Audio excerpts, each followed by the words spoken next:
అర్జున, పరిపూర్ణమైన విశ్వాసముతో నన్ను ఆశ్రయించి వినయముతో ఎవరు సేవించి భజింతురో వారు సమస్త యోగులలో ఉత్తములు.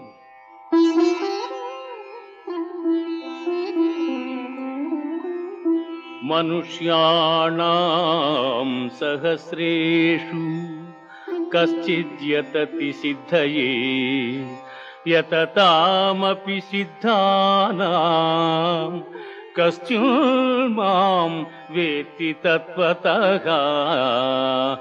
వేల కొలది జనులలో ఏ ఒక్కడో జ్ఞానసిద్ధి కొరకు ప్రయత్నించును. అట్లు ప్రయత్నించిన వారిలో ఒకానొకడు మాత్రమే నన్ను యథార్థముగా తెలుసుకొనగలుగుచున్నాడు. భూమిరాపో అనలో వాయు ఖం మనో బుద్ధిరేవ చ